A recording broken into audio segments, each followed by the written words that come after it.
વિદ્યાર્થી મિત્રો, કાલે આપણે ચેપ્ટર 2 ની એક્સરસાઇઝ સોલ્વ કરતા હતા. આજે આપણે તમને જે આપેલી વર્કશીટ 1 છે એનું સોલ્યુશન કરીશું. વર્કશીટ 1 ની અંદર આપણે પ્રથમ દાખલો જે આપવામાં આવ્યો છે કે અહીંયા વેગ વિરુદ્ધ સમયનો આલેખ દોરી નાખ્યો છે આપણને કે y અક્ષ પર વેગ દર્શાવ્યો છે. આમ વેગ ઉપર તરફ y તરફ દર્શાવેલો છે, જેમાં 0 થી લઈ અને અહીંયા v0 છે પ્રારંભિક વેગ, અને સમય જેમ વધશે હવે તેમ તેમ વેગ પણ વધે છે. અંતે t બરાબર 3 સેકન્ડ x અક્ષ પર સમય દર્શાવેલો છે, અહીંયા સમય દર્શાવેલો છે. જ્યારે t 3 સેકન્ડ હોય ત્યારનો અંતિમ વેગ છે 16 મીટર પર સેકન્ડ. આપણને એવું આપે છે કે અહીંયા વેગ વિરુદ્ધ સમયનો આલેખ આપેલો છે. કોઈ એક કણ ગતિ કરી રહ્યો છે સુરેખ પથ પર, કોઈ પાર્ટિકલ સુરેખ પથ પર ગતિ કરી રહ્યો છે, એની માટે અચળ પ્રવેગ છે. કણ માટે એક્સિલરેશન પ્રવેગની કિંમત 2 મીટર પર સેકન્ડ સ્ક્વેર આપેલી છે. પ્રવેગ આપેલો છે 2 મીટર પર સેકન્ડ સ્ક્વેર.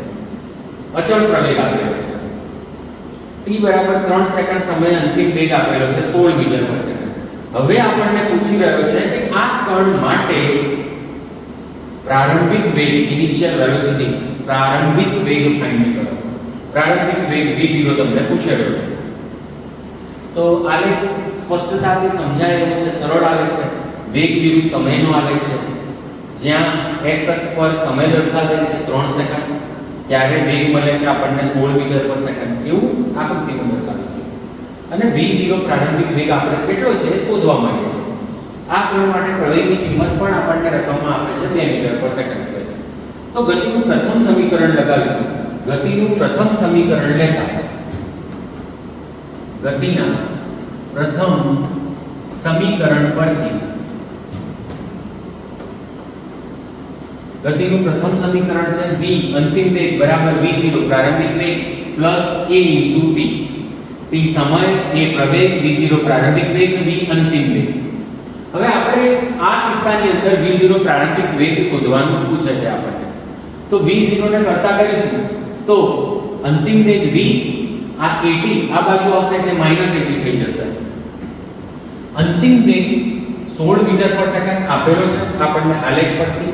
v દર્શાવેલો છે 16 મીટર પર સેકન્ડ, અને સમય t આપેલો છે એ સમય 3 સેકન્ડ છે. તો આપણે કિંમત ભરીશું. અંતિમ વેગની કિંમત 16 માઈનસ પ્રવેગની કિંમત 2 મીટર પર સેકન્ડ સ્ક્વેર અને સમય છે 3. તો 3 * 6 16 - 6 પ્રારંભિક વેગની કિંમત આવશે 10 મીટર પર સેકન્ડ. આમ પ્રારંભિક વેગ v0 ની કિંમત 10 મીટર પર સેકન્ડ આપણને મળે છે. v0 બરાબર 10 મીટર પર સેકન્ડ મળે છે, જે ઓપ્શન બી માં આપેલું છે 10 મીટર પર સેકન્ડ.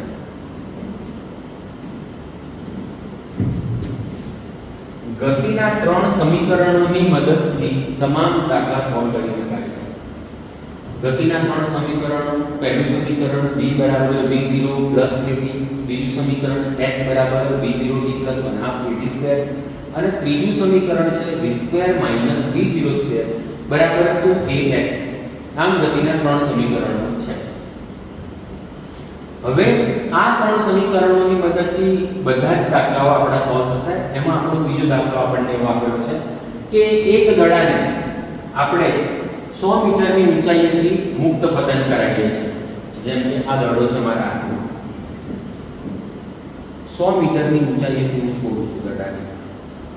જેવો દડાને છોડીશ એ ધીરે ધીરે નીચે આવશે, સમય પસાર થશે એમ નીચે આવશે, એનો વેગ વધતો જશે. કારણ કે પ્રારંભિક વેગ તો આપણે શૂન્ય કશું આપ્યું નથી, મુક્ત પતન કરવા દઈશું દડાને. આ રીતે દડો આ રીતે મુક્ત પતન કરશે એટલે પ્રારંભિક વેગ તો કશો નતો, પણ જેમ જેમ સમય જશે એમ તેનો વેગ વધતો જશે અને કંઈક અંતરે પહોંચતું જશે, કંઈક અંતર કાપતું જશે અને અંતે નીચે પડશે. તો એવા દાખલા માટે આપણને આપે છે કે 1 સેકન્ડ પછી તેનું સ્થાન હતું 5 મીટર, તો 4 સેકન્ડના સમય પછી કેટલું સ્થાન હશે, કેટલું અંતર કાપ્યું છે આ દડાએ. 100 મીટરની ઊંચાઈથી મેં એને પડતો કર્યો છે. 1 સેકન્ડ પછી જ્યાં હતો એવી રીતે 4 સેકન્ડ પછી, 5 સેકન્ડ પછી જ્યારે બી પૂછું એનું સ્થાન બદલાતું જશે, સમય બદલાશે. કારણ કે સતત ગતિ કરે છે અધો દિશામાં. તો ગતિનું બીજું સમીકરણ લગાડીશું.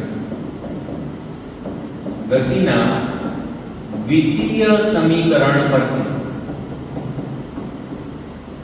ગતિનું કયું સમીકરણ લગાવીશું આ ગતિ માટે?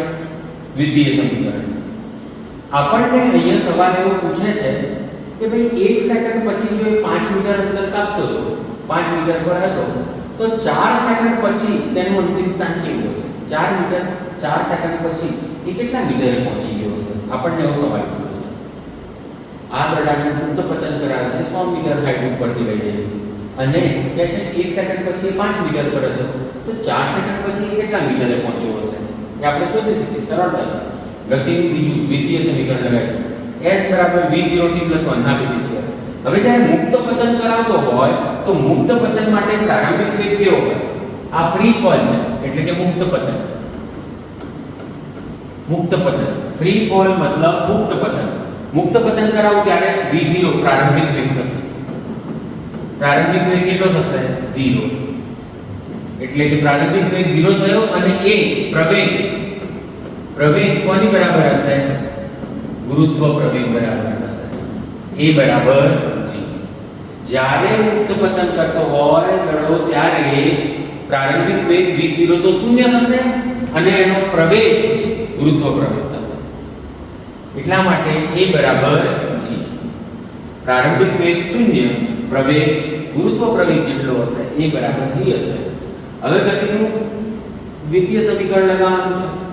s સ્થાનાંતર જે કરે છે પણ v0 ની કિંમત તો 0 મુક્ત પતન કરે એટલે t ગુણાકારમાં 1/2 a ની જગ્યાએ g મૂકીશું.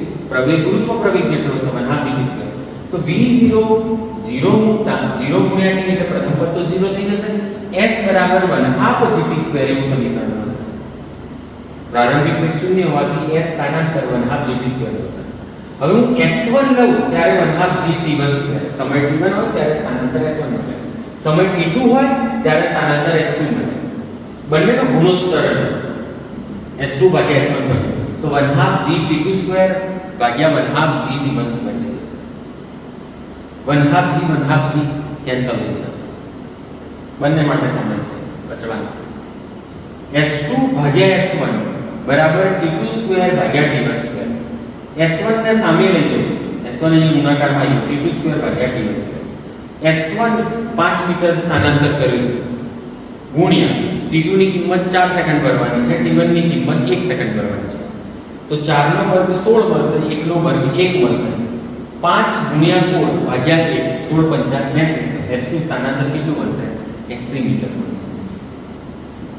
જે ઓપ્શન a માં આપેલું છે કણનું સ્થાનાંતર 80 મીટર મળશે. જ્યારે સમય 4 સેકન્ડ થઈ જશે. આ t2 આપેલું છે આપણને, t2 4 સેકન્ડ આપેલું છે, t1 1 સેકન્ડ આપેલું છે, t2 4 સેકન્ડ આપેલું છે. આ s1 સ્થાનાંતર કર્યું એ 5 મીટર હતું, તો s2 આપણને પૂછે છે ફાઇનલ પોઝિશન. s2 આપણને પૂછતું કે s2 સ્થાનાંતર કેટલું હશે? એ આપણને સ્થાનાંતર મળ્યું 80 મીટર. ગતિના દ્વિતીય સમીકરણને લગાવવાથી મુક્ત પતન કરાવીએ છીએ એટલે પ્રારંભિક વેગ 0 અને પ્રવેગ થઈ જાય ગુરુત્વ પ્રવેગ. મુક્ત પતન માટેનો ક્રાઇટેરિયા, જ્યારે પણ કોઈ કણ મુક્ત પતન કરતો હોય અથવા ગુરુત્વ પ્રવેગની અસર હેઠળ ગતિ કરતો હોય ત્યારે એનો પ્રવેગ ગુરુત્વ પ્રવેગ થઈ જશે અને એનો પ્રારંભિક વેગ મુક્ત પતન છે એટલે 0 છે. એ કન્ડિશન પરથી દ્વિતીય ગતિના સમીકરણ પરથી આરામથી આપણે આ જવાબ લાવી શકીએ છીએ. એક પથ્થરને એક પથ્થરને પ્રારંભિક વેગ 0, પ્રારંભિક વેગ અહીંયા સવાલમાં પણ લખીને આપે છે કે પ્રારંભિક વેગ 0 સાથે મુક્ત પતન કરાવવામાં આવે છે, બરોબર? અને એક ટાવર પરથી એને મુક્ત પતન કરાવવામાં આવે. આ કિસ્સામાં આપણને કહે છે કે જે g ની વેલ્યુ તમે 10 મીટર પર સેકન્ડ સ્ક્વેર લઈ શકો છો, બરોબર? તો આને હું આ પથ્થરને મુક્ત પતન કરાઈશ તો ગુરુત્વ પ્રવેગની અસર હેઠળ એનો પ્રારંભિક વેગ તો 0 છે, ગુરુત્વ પ્રવેગની અસર હેઠળ એ નીચે આવતો હશે અને એ અંતે 4 સેકન્ડના અંતે નીચે પટકાવવાનું છે. આ ટાવર પરથી આને મુક્ત પતન કરાવવું એટલે પ્રારંભિક વેગ કેવો થશે પથ્થરનો? 0.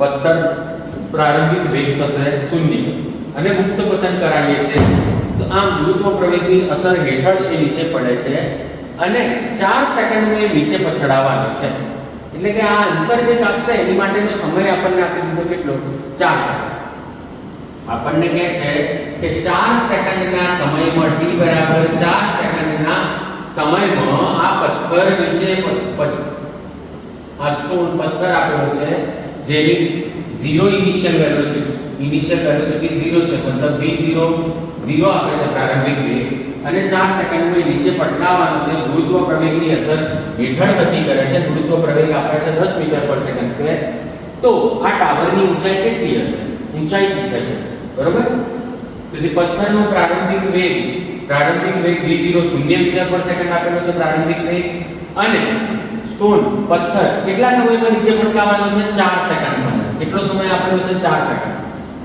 તો આપણે ગતિના દ્વિતીય સમીકરણ પર જઈશું અને ગુરુત્વ પ્રવેગની કિંમત એને કહી છે એ બરાબર g લેજો અને 10 મીટર પર સેકન્ડ સ્ક્વેર લઈ શકો છો તો ગુરુત્વ પ્રવેગની અસર હેઠળ ગતિ કરતો તો પથ્થર ટાવર પરથી નીચે પટકાવવાનો છે કેટલા 4 સેકન્ડમાં નીચે પટકાવવાનો છે v0 પ્રારંભિક વેગ 0 આપેલો છે સમય આપેલો છે 4 સેકન્ડ તો ગતિનું દ્વિતીય સમીકરણ લગાવીને ટાવરની ઊંચાઈ હાઈટ h અથવા જેને આપણે s કહીએ છીએ શોધી શકીએ છીએ s બરાબર v0t + 1/2 at2 આ સમીકરણ છે v0 પ્રારંભિક વેગ છે આ પ્રારંભિક વેગ છે t સમય છે a પ્રવેગ છે એટલે પ્રવેગ ગુરુત્વ પ્રવેગ થશે તો v0 0 કર્યો સમયમાં 4 સેકન્ડ ભર્યો + 1/2 પ્રવેગ 10 ભરવાનો સમય 4 સેકન્ડ 4 ભરવાનો 0 × 4 કારણ કે પ્રારંભિક વેગ 0 છે એટલે પ્રથમ પદ તો 0 થશે s એટલે ઊંચાઈ h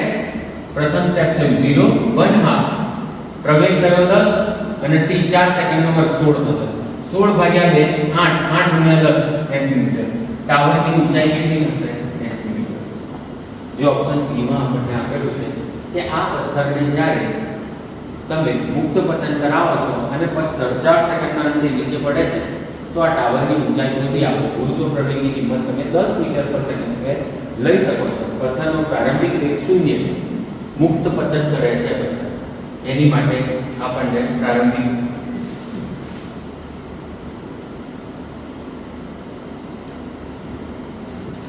4 નંબર હવે ચોથા નંબરનો દાખલો તમારી વર્કશીટ પ્રમાણે આપણે ચાલીએ છીએ અને એની અંદરના ચોથા નંબરે આપેલો છે આ એક વેલોસિટી મતલબ વેગ અને સમયનો આલેખ આપેલો છે વેગ વિરુદ્ધ સમયનો આલેખ આપેલો છે O થી C પછી C થી B જાય છે વેગ છે y એક્સિસ પર વેગ છે વેગ વધે છે આમ તો O થી C પર જાય છે અને then પાછો વેગ ઘટે છે સમય સાથે એવો આલેખ આપેલો છે આપણને કહે છે કે વેગ વિરુદ્ધ સમયનો આલેખ આપેલો છે v વર્સસ t નો આલેખ આપેલો છે અને આ બંને જે ગતિ થાય છે O થી C અને C થી B બંને માટે પ્રવેગના ગુણોત્તરો શોધો આનો પણ પ્રવેગ અને આ પણ પ્રવેગ છે હું ઢાળ શોધું ને વેગ વિરુદ્ધ સમયનો આલેખ આપેલો હોય અને ઢાળ શોધું આ ઢાળ શોધીએ ને આનો તો ઢાળ તમને tan θ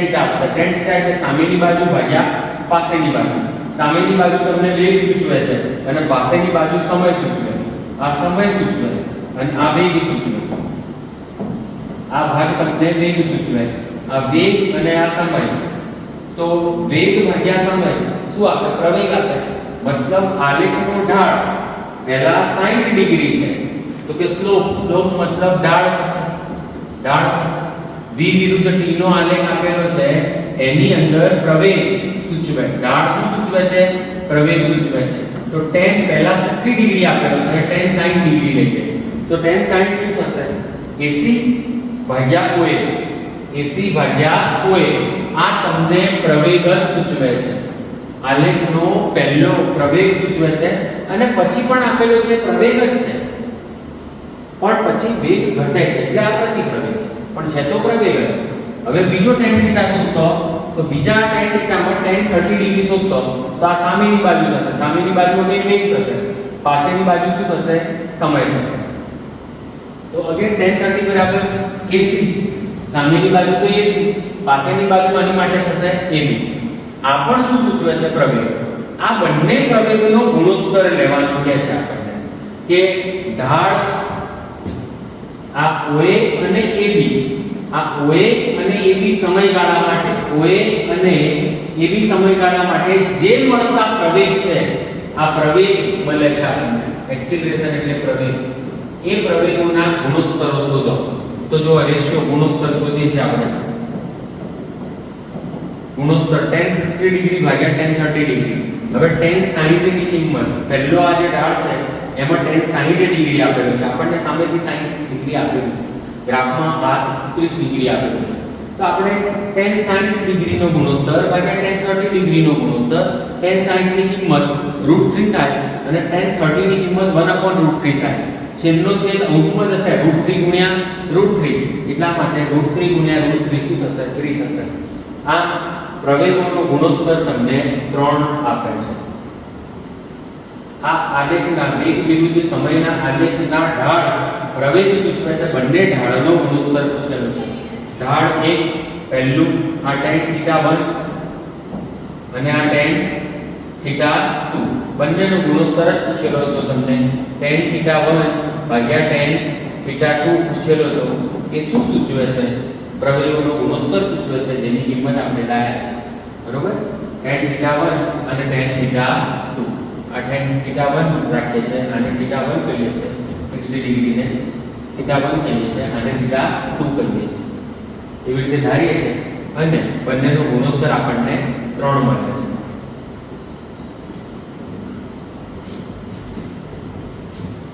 નેક્સ્ટ આપણે વિકલન કરતા જાણીએ છીએ. આ દાખલાની અંદર વિકલન કરવાનું આવે છે. આપણે જે પાંચમો સવાલ આપેલો છે એમાં કોઈ એક કણ ગતિ કરી રહ્યો છે, તેના વેગનું વિધેય આપેલું છે. વેગ તમને આપેલો છે સવાલમાં 3t² + 2t મીટર/સેકન્ડ. કોઈ એક કણ સુરેખપથ પર ગતિ કરી રહ્યો છે, એની માટે વેગની કિંમત તમને આપી છે. વેગની કિંમત આપી છે 3t² + 2t મીટર/સેકન્ડ આપી છે. હવે આપણને બે સવાલ પૂછે છે. અસલમાં આ સવાલમાં બે સવાલ પૂછેલા છે. Find average velocity. Average velocity એટલે સરેરાશ વેગ. તમને પહેલું પૂછે છે સરેરાશ વેગ કયા સમયગાળાની વચ્ચે? between t = 0 થી t = 3 સેકન્ડ સમય માટે. આ સમયગાળો આપેલો છે t = 0 થી લઈને t = 3 સેકન્ડના સમયગાળા વચ્ચે તમને સરેરાશ વેગ પૂછે છે. આ સરેરાશ વેગ મેં શોધ્યો છે પહેલો. સરેરાશ વેગ કયા બે સમયગાળા માટે પૂછે છે? t = 0 થી લઈને t = 1, t = 3 સેકન્ડ. એ સમયગાળા માટે તમને પહેલો સવાલ પૂછેલો છે. આની અંદર બે ભાગમાં સવાલ પૂછેલા છે. આપણે પહેલો સવાલ સોલ્વ કરીએ છીએ. સરેરાશ વેગ શોધવા માટે છે. સરેરાશ વેગ શોધીશું. સરેરાશ વેગ આપવાનો છે t = 0 થી t = 3 સેકન્ડ સમય, 3 સેકન્ડ સમયગાળા વચ્ચે સરેરાશ વેગ શોધો એવું કહે છે.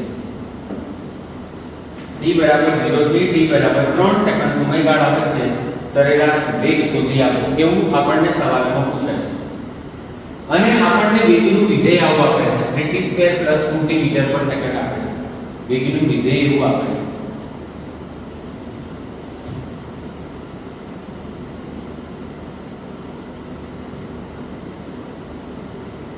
સરેરાશ વેગ શોધવાનું પૂછે છે. વેગનું વિધેય આપે છે 3t² + 2t. હવે આપણે વેગનું વિધેય છે વેગ = dx/dt થાય. સ્થાનનું સમય સાપેક્ષે પ્રથમ વિકલન તમને વેગ આપે છે. તો v = dx/dt થાય. તો હવે dx ને કરતા કરું તો v × dt લખી શકાય. dx = v dt. હવે હું સંકલન કરીશ તો મને સ્થાન મળી જશે. જો dx નું સંકલન કરીશ તો મને x મળશે v dt. હવે વેગનું વિધેય આપેલું છે. આ વખતે આપણને વેગનું વિધેય આપેલું છે 3t² + 2t. વેગનું વિધેય આપેલું છે dt. સંકલનના બે પદ બની જશે. એક તો પહેલું પદ બનશે 3t² * dt. 3t² * dt. તો મેં 3t² * dt લખેલું છે. પછી બીજું પદ બનશે 2t dt. તો 2t dt. એની અંદર 3 અચળાંક છે, તો અચળાંક બહાર આવી જશે, t સ્ક્વેર dt નું સંકલન થશે. આ પદમાં 2 અચળાંક છે, બહાર આવી જશે, t dt નું સંકલન થશે. અને સંકલન માટેનો પાવર રૂલ છે, t raise to n dt નું સંકલન શું થશે? t રેઝ ટુ n+1 સંકલનમાં વિકલન કરતા ઊંધું થશે. વિકલનમાં ઘાત ગુણાકારમાં આવતી હતી, અહીંયા ઘાત છેદમાં આવશે ને એમાં એક ઉમેરો થશે. વિકલનમાં એક ઘાત ઓછી થતી હતી, એની જગ્યાએ અહીંયા એક ઘાત વધે છે, t raise to n+1 upon n+1 આવું થશે પાવર. એને ઓપરેટ કરવાનું છે. તો 3 અચળાંક છે, બહાર આવી જશે, t રેઝ ટુ 2 આપેલું છે, t રેઝ ટુ 2 dt. અહીંયા 2 બહાર છે, t રેઝ ટુ કશું નથી એટલે 1 ગણવાનું, 1+1 એવું થશે જ્યારે કરવાનું થશે ત્યારે t dt એવું આપેલું છે. તો ચલો 3 બહાર છે, હવે t રેઝ ટુ n એનું સંકલન થશે, t raise to n dt નું t raise to n+1 upon n+1. તો અહીંયા જો સંકલન થાય છે t રેઝ ટુ 2+1 upon 2+1. અહીંયા n ની ઘાત હતી 2, n એટલે 2 આપેલું છે, પ્લસ આ 2 બહાર છે, અહીંયા n ની જગ્યાએ 1 આપેલો છે, તો t રેઝ ટુ 1+1 upon 1+1. 3 બહાર છે, t રેઝ ટુ 2+1 એટલે 3 upon 2+1 એટલે પ્લસ 2 t ની પાવર 2 1+1 એટલે 2 ભાગ્યા 1+1 એટલે 2 x t ની ઘાત 3 વત્તા t ની ઘાત 2 t³ + t² at time t = 0 x 0 0 no cube વત્તા 0 નો વર્ગ. હવે આપણને આ વિધેય તો મળી ગયું, 3 3 કટ થઈ ગયા એટલે t³ વત્તા 2 t² / 2 આવ્યો, 2 કટ થઈ ગયા એટલે આપણને આ વિધેય મળી ગયું t³ + t². આ સ્થાનનું વિધેય મળ્યું છે, t³ વત્તા t². હવે આપણને કહે છે કે સરેરાશ વેગ શોધી આપો. સરેરાશ વેગની અંદર આપણે જાણીએ છીએ કે Δx / Δt સૂત્ર છે. Δx એટલે અંતિમ સ્થાન x2 - x1 એટલે પ્રારંભિક સ્થાન. હવે પ્રારંભિક સ્થાન અને અંતિમ સ્થાન શોધવા માટે પણ આપણને લિમિટ આપેલી છે. t = 0 થી લઈને t = 3 સેકન્ડ એવી લિમિટ આપે છે કે ભાઈ t = 0 નું જે સ્થાન હશે એને પ્રારંભિક સ્થાન કહેશું અને t = 3 સેકન્ડ હશે એને અંતિમ સ્થાન કહેશું. તો હું જ્યારે t = 0 સેકન્ડ કરું તો મને કણનું શું મળશે? પ્રારંભિક સ્થાન. આ કણનું પ્રારંભિક સ્થાન છે. t = 0 કરીએ તો જો 0 નો ઘન વત્તા 0 નો વર્ગ, t ની કિંમત 0 કરવાની. 0 નો ઘન 0, 0 નો વર્ગ પણ 0. તો પ્રારંભિક સ્થાન શું થયું? x0 પ્રારંભિક સ્થાન 0 થયું. કણનું પ્રારંભિક સ્થાન 0 મળે છે. હવે જ્યારે સમય at time t = 3 સેકન્ડ, જ્યારે સમય આપણને આપેલો છે 3 સેકન્ડ, આ અંતિમ સમય છે. આ અંતિમ સમય પેલો હતો એ પ્રારંભિક સમય, આ પ્રારંભિક સમય આપેલો, આ આપણને પ્રારંભિક સમય આપેલો તો t = 0 સેકન્ડ કરી ત્યારે તમારું સ્થાન 0 મીટર મળ્યું. હવે અંતિમ સમય તમને આપે છે 3 સેકન્ડ, ત્યારનું સ્થાન કેટલું થશે? એનું નામ આપ્યું મેં x3. તો ટાઈમની કિંમત 3 સેકન્ડ લેવાની કહે છે તો 3 નો ઘન વત્તા 3 નો વર્ગ, કારણ કે વિધેય આવું જ છે, t³ + t².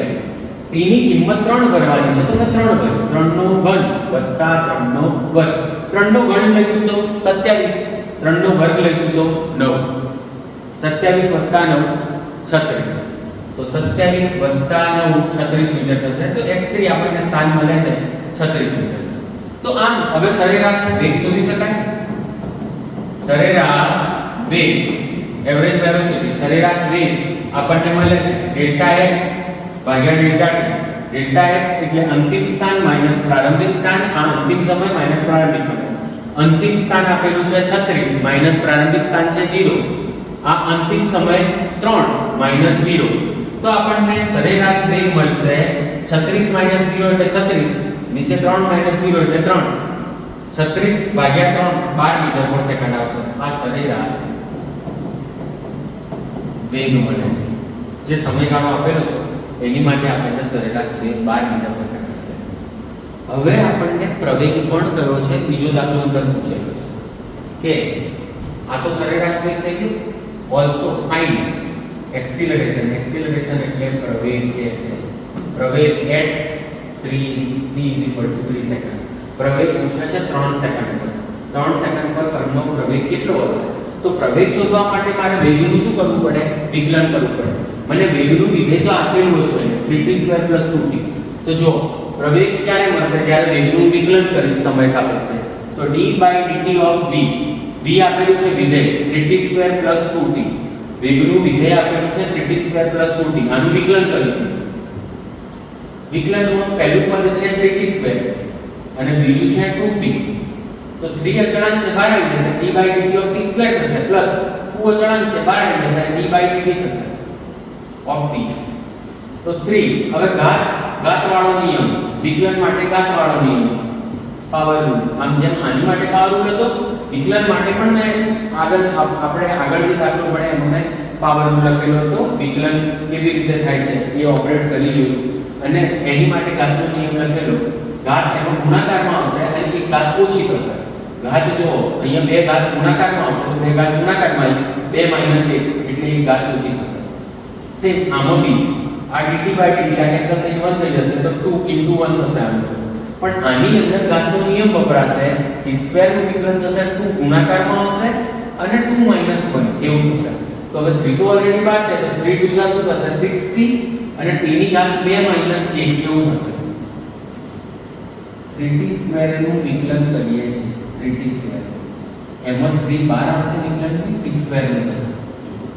અહીંયા 2t નું કરીએ છીએ તો 2 બાર છે કોનું થશે? t નું થશે. ખાલી t છે.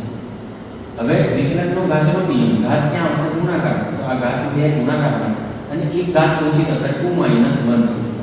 તો 2 - 1 વત્તા 2 dt/dt એટલે 1 એટલે 2 * 1 આ તો 2 થયું. આ 2 × 3 = 6 એટલે 6 t ની ઘાત 2 - 1 એટલે 1 એકને લખવાની જરૂર નથી. તમે અહીં 1 લખો કે ના લખો કોઈ ફરક નથી પડતો. 6t + 2. હવે કહે છે કે t બરાબર 3 સેકન્ડ સમયે પ્રવેગ શોધવાનો છે. કેટલા સમય? 3 સેકન્ડ. તો a બરાબર 6 × 3 = 6 × 18 વત્તા 2 એટલો જવાબ આવશે 20 મીટર/સેકન્ડ² આવશે. તો આમ આપણી પાસે બે જવાબ થયા. એક તો સરેરાશ વેગનો 12 મીટર/સેકન્ડ અને પ્રવેગ 20 મીટર/સેકન્ડ². તો આપણું ઓપ્શન B સાચું થશે. 12 મીટર/સેકન્ડ અને 20 મીટર/સેકન્ડ² પ્રવેગ થશે.